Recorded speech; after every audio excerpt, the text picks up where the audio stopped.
بسم الله الرحمن الرحيم. السلام عليكم ورحمة الله وبركاته إخواتي الزملكاوية والأهلاوية، أهلا بكم في فيديو جديد مع دورينا غير أي دوري. ودلوقتي يا عزيزي الزملكاوي ويا عزيزي الأهلاوي هتكلم معاك عن بعض الأخبار لنادي الزمالك وبعض الأخبار للنادي الأهلي. بس في البداية خلينا كده قبل ما نتكلم في الأخبار إن إحنا نصلي على النبي ونقول عليه أفضل الصلاة والسلام. طيب، أول خبر معايا يا زملكاوية وهو إن إدارة طلائع الجيش قدمت عرض رسمي لنادي الزمالك من أجل التعاقد مع اللاعب مهاب ياسر بداية من الموسم المقبل. طيب، إدارة نادي الزمالك عملت إيه؟ قالت لك إن أنا دلوقتي مش هطلع أي لاعب إلا لما يجي المدير الفني الجديد، وهقول لك على اسمه دلوقتي بعد ما أقول لك انتقال مهاب ياسر لطلائع الجيش. جون ادوارد ولجنه التخطيط في نادي الزمالك قالت لك خلاص مفيش حاجه اسمها رحيل ببلاش او رحيل مجانا من نادي الزمالك، فيد واستفيد.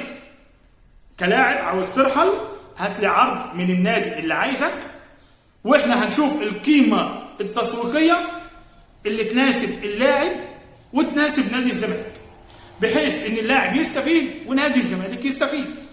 اصبح الامر دهوت يعني حاجه كويسه داخل نادي الزمالك، محدش يزعل من الحق. عايز تمشي وعاوز ترحل هات عرض. ده فعلا اللي مهاب ياسر عامله، ان هو اتفق مع طلائع الجيش وطلائع الجيش قدم عرض علشان يتعاقد مع مهاب ياسر. طيب، في كلام ان جون ادوارد مش هيفرط في اي لعيب حاليا، وقدم القائمه الاولى لنادي الزمالك باللعيبه كلها. تمام. لكن جون ادوارد بيقول لك ملف اللعيبه بقى اللي هترحل من نادي الزمالك ده لازم يشوفوا المدير الفني الجديد. طيب، المدير الفني الجديد ده هيجي امتى؟ المدير الفني الجديد على حسب علمي ان هيوصل خلال 72 ساعه، يعني خلال 3-4 ايام ان شاء الله باذن الله اداره نادي الزمالك هتتعاقد مع المدير الفني الجديد. وخليني اقول لك المدير الفني ده الجديد يعني خرجت تسريبات الفتره اللي فاتت من نادي الزمالك قالت لك ان المدير الفني الجديد هيكون برتغالي. حلو كده. والمدير الفني ده علشان نبقى عارفين اسمه ايه، المدير الفني اسمه باولو بينيتي. الراجل ده درب نادي سبورتنج لشبونه واخد معاه بطولات وعمل انجازات، كمان درب النادي اولمبياكوس اليوناني وعمل بطولات وانجازات، كمان درب المنتخب البرتغالي، وكمان درب المنتخب الاماراتي، وغير الانديه اللي دربها وعمل انجازات معاها. ده غير كمان ان درب المنتخب الكوري الجنوبي. علشان كده نبقى متفقين ان الاسبوع القادم ان شاء الله باذن الله هيكون في مدير فني جديد، وهو بعد كده اللي هيدي الضوء الاخضر لاي لاعب يرحل من نادي الزمالك، علشان نبقى واضحين مع بعض كده، علشان نبقى عارفين القصه ماشيه ازاي. حلو، يعني اصبح مهاب ياسر الفتره اللي جايه ان شاء الله المدير الفني يشوف هو واللعيبه اللي هترحل، وبعد كده يدي الضوء الاخضر، وكل لاعب يتوكل على الله اللي ملهوش لازمه داخل نادي الزمالك يشوف مصلحته فين. طيب، تعالى بقى نتكلم عن الخبر الثاني. الخبر الثاني ده انا بعتبره خبر مهم جدا. ليه بقى؟ النادي الاهلي برئاسه الكابتن محمود الخطيب حاول مرارا وتكرارا التعاقد مع مصطفى محمد اللي بيلعب حاليا في الدوري الفرنسي ولاعب نادي الزمالك السابق. النادي الاهلي عاوز بدل ما يضرب الضربه يضربها ضربتين. النادي الاهلي اخذ امام، خد اشرف بن شرقي، واخيرا خد زيزو، وكمان بيلعب في دماغ محمد السيد اللاعب الشاب، كمان بيلعب في دماغ حسام عبد المجيد اللي هو يطلع يحترف بره، وخلال فتره انا هرجعك تاني كوبري للنادي الاهلي، وهكذا. دلوقتي النادي الاهلي عرض لمحمد مصطفى محمد كذا عرض. قال له تعالى يا مصطفى عندي موسم على سبيل الاعاره وادي لك في البدايه $1 مليون. اللاعب رفض، وكان واضح في المباريات في الدوري الفرنسي مصطفى محمد لما كان بيجيب جون كان بيعمل القوس والسهم، القوس والسهم. فاصبح اشاره لاداره النادي الاهلي: افهم يا ابو دماغ تخينه، انا زملكاوي مش هقدر اروح للنادي الاهلي، انا بحب الزمالك والجماهير بتحبني، فانا مش هنتقل للنادي الاهلي. النادي الاهلي عمل ايه؟ صبر شويه وقام مقدم عرض تاني ب 2 مليون دولار في موسم واحد. متخيل يا مؤمن؟ النادي الاهلي من كتر الدولارات والناس اللي بتساند النادي الاهلي والشركات اللي بترعى النادي الاهلي والكفيل السعودي اللي بيدعم النادي الاهلي بقى عنده ملايين الدولارات مش عارف يوديها فين. والله العظيم زي ما بكلمك، فبيعرض مبالغ كبيره جدا على اي لاعب.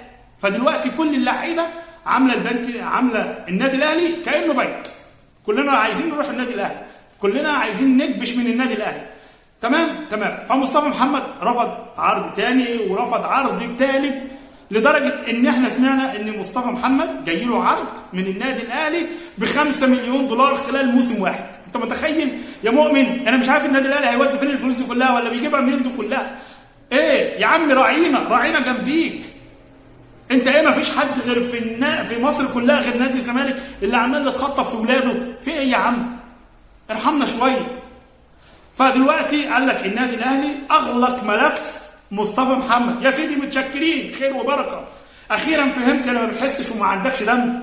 اللاعب من زمان بيقول لك انا مش هاجي النادي الاهلي، انا مش جعان. لكن انت سبحان الله البعيد ما بيفهمش. طيب ده كان لاعبنا مصطفى محمد اللي رفض الانتقال للنادي الاهلي. لكن خليني اقول لك بيني وبينك كزملكاوي، يعني ما تبقاش مطمئن قوي، لان ما احناش عارفين الدنيا فيها ايه، وكل لاعب بيبص لمصلحته. طيب حاليا النادي الاهلي اغلق ملف مصطفى محمد وقال لك انا دلوقتي هبتدي اشوف لاعب جديد محلي. اصبح قدامه دلوقتي محمد شريف، اللاعب اللي كان بيلعب عنده قبل كده وكلنا عارفين محمد شريف، واصبح قدامه اسامه فيصل. ففي كلام داخل اداره النادي الاهلي بتقول لك احنا عاوزين نتعاقد مع اسامه فيصل لاعب البنك الاهلي ولاعب الزمالك السابق. احنا مش عارف انا النادي الاهلي هو عاوز ايه. طب نودي لك الكابتن حسين لبيب تمضي معاه، نودي لك شعار نادي الزمالك القوس والسهم مكان شعار النادي الاهلي؟ في ايه يا عم؟ ما تسيبنا نلعب معاك، عشان ما ينفعش كده والله العظيم. ما هو نادي الزمالك داخل برضه في قصه ان هو يرجع اسامه فيصل لنادي الزمالك من جديد. انت عندك محمد شريف اللي مستني منك اشاره علشان يرجع لك تاني، لكن انت مش راضي. اداره النادي الاهلي داخل النادي الاهلي رافضه عوده محمد شريف، واللاعب حاطط امل على ان هو يرجع للنادي الاهلي. لكن خليني اقول لك ان محمد شريف قريب من نادي الزمالك، في حاله رفض النادي الاهلي عوده محمد شريف فمحمد شريف هيكون قريبا للنادي الزمالك. لكن النادي الاهلي اصبح قريبا من اسامه فيصل، وخصوصا ان في كلام ان اسامه فيصل عاوز ينتقل للنادي الاهلي.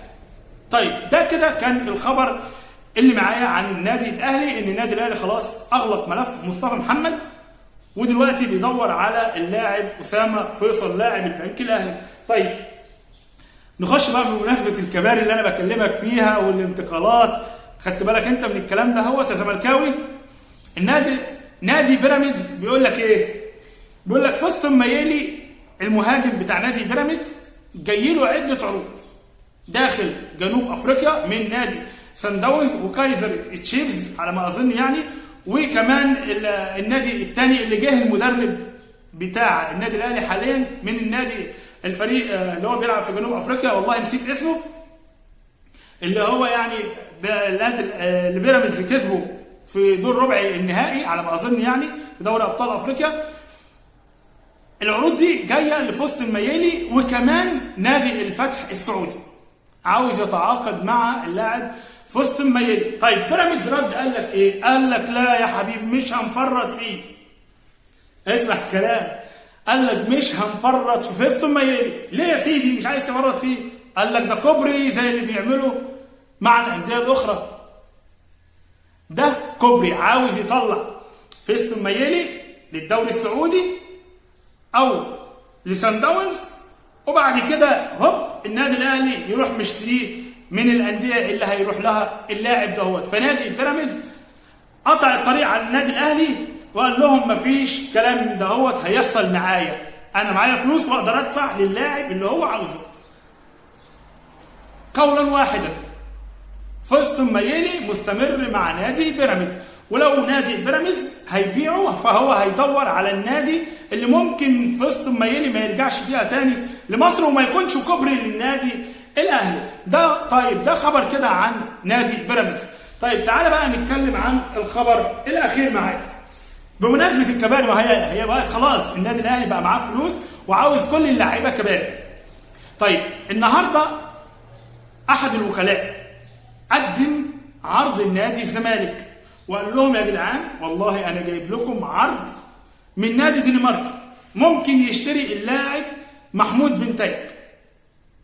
طب انا مانيش عارف، هو يعني ما عندناش غير روسيا وما عندناش غير سويسرا وما عندناش غير الدنمارك. الدنمارك واخد بالك انت يا زملكاوي، الدنمارك امام عاشور، ميتلاند الدنماركي، كمان نادي دنماركي جاي عاوز ياخد اللاعب محمود بن تايك. ما لقاش كمان غير في نادي الزمالك اللاعب المجتهد والصفقه السوبر اللي الزمالك عملها الفتره اللي فاتت، عايزين يطلعوه كوبري للنادي الاهلي. في ايه يا عم؟ يا عم ارحمنا شويه يا عم، احنا ما قعدناش غير الكباري للنادي الاهلي والله العظيم، هي ما بقتش غير كباري للنادي الاهلي. فربنا يستر. ادي محمود بن تايك كمان جاي له عرض من النادي الدنماركي. لكن خليني اقول لك ان اداره نادي الزمالك فهمت اللعبه كويس ورفضت اي عروض هتيجي من اي نادي خارجي في الفتره الحاليه، وقالت لك ان اللاعب محمود بن تايك مستمر مع نادي الزمالك، مش هيرحل من نادي الزمالك لان اللاعب لسه عقده مستمر 2027 2028. يعني احنا دلوقتي في 25، يعني اللاعب لسه قدامه 3 سنين مع نادي الزمالك، وقبل ما هينتهي عقده ان شاء الله الاداره هتحاول تجدد عقد محمود بن تايك ان شاء الله. فده كان كوبري جديد كمان لمحمود بن تايك اللي النادي الاهلي شغال دلوقتي عمال يعمل كباري. طب ما تمسكوا الكباري، طب ما بدل الجيش ما شغال وتعبان ما تعملوا لنا انتوا الكباري دهيت في مصر احسن وتريحوا لنا دماغنا والله العظيم، عشان احنا تعبنا وقرفنا من كتر الكباري دي. كل كام شهر نلاقي لاعب من الزمالك رايح على الاهلي، كل كام شهر لاعب من الزمالك رايح على خلاص يا عم الحاج. في ايه يا بيبو؟ اهدى شويه على اللعب، خلينا نعرف نلعب معاكم. ما ينفعش كده. بيراميدز عمال لي يقوي نفسه والاهلي عمال لي يقوي نفسه وانا عمال انهار داخليا، ما ينفعش. نادي الزمالك المفروض تتمسك بكل لاعب. محمود بن تايك ممنوع التفريط فيه الا في حاله واحده، لو كان اللاعب هيجيب دخل او عائد مادي كبير لنادي الزمالك. اللهم بلغت اللهم فاشهد. ما عدا ذلك مفيش تفريط في بن تايك. وفي النهايه انا مستني رايك يا زملكاوي في التعليقات، تقول لي انت موافق على الكلام اللي بيحصل ده مع نادي الزمالك ولا مش موافق؟ طبعا الاهلاوي اكيد موافق ومرحب بيه وكلهم عارفين امكانيات محمود بن تايك. في النهايه ما يسعنيش غير ان انا اشكر حضراتكم. سلام.